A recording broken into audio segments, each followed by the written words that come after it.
Hey everyone, Effie here. Today I'm going to show you how I made this gold flourish holiday card using our holiday flourishes stamp set.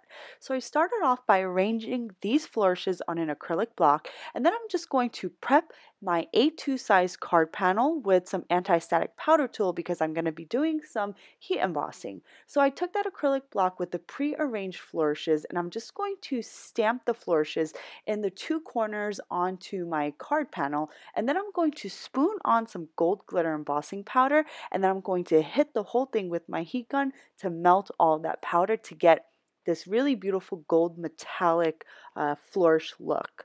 Next, I'm going to heat emboss the outline leaves in the same flourish stamp set, and I'm using the same gold glitter embossing powder. I'm using Ranger Gold Tinsel. Next, I'm going to do some watercoloring with some Zig Markers. For my first layer of my greens, I'm going to use a number 48 emerald green, and I'm using an Aqua Brush to blend that color out. After I put down that first layer of emerald green, I'm going to go in with a number 40 green, which is slightly darker than the emerald green. I'm adding some additional shading with the number 40 green to the tips of my holly leaves. If I colored outside of the lines, all I did to fix the mistake was I took my Aqua Brush and I kind of blended the color out, so you can't really see a lot of that green outside of the lines. So it's not a big deal if you go outside the lines because you can fix it easily by just blending that color out. After I finish coloring or watercoloring my holly leaves, I just heat emboss the berries with some Ranger red tinsel embossing powder. After I finished embossing, I'm going to die cut all of the leaves and berries using the coordinating die cuts. After I taped down my dies, I ran the whole watercolor panel through my die cutting machine. Usually when I watercolor with my Zig Markers, I use two shades of the same color to add more depth to the element that I'm coloring. After everything was die cut, I assembled everything by adhering 3 leaves together, and once the 3 leaves were glued together, I just put the berries right on top. And as you can see here, my puppy decided to make a guest appearance, and he just really enjoys the card making process as much as I do.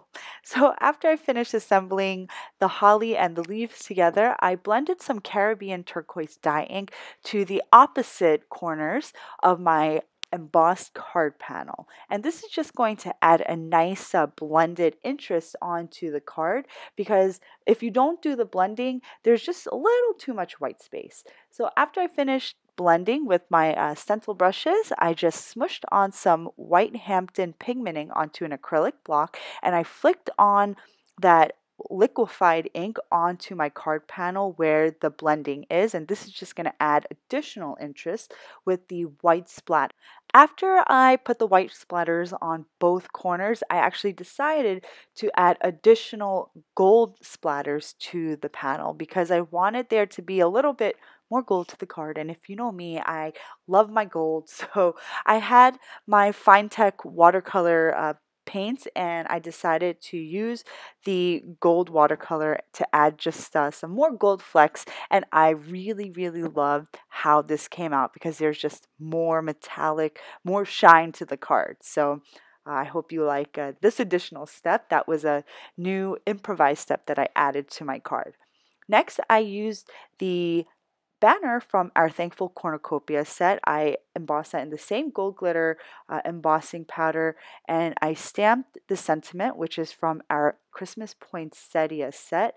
After I finished with the banner, I adhered the holly leaf clusters over the flourishes, and then I popped up the sentiment banner in the center of my panel with some foam tape, and I actually used a double layer of foam tape.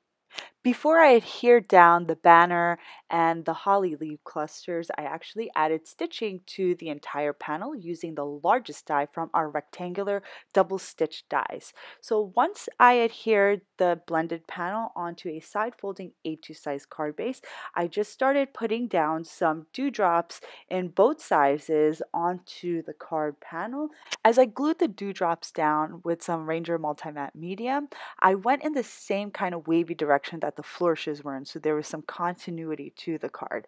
So the card is now complete. I realized that before I made this card, I had never gold heat embossed the flourishes before, and that's kind of surprising for me because I gold glitter heat emboss everything. So I wanted to try it with the flourishes. I hope you enjoyed today's holiday card, guys. I will be back next time. Thanks for watching. Bye.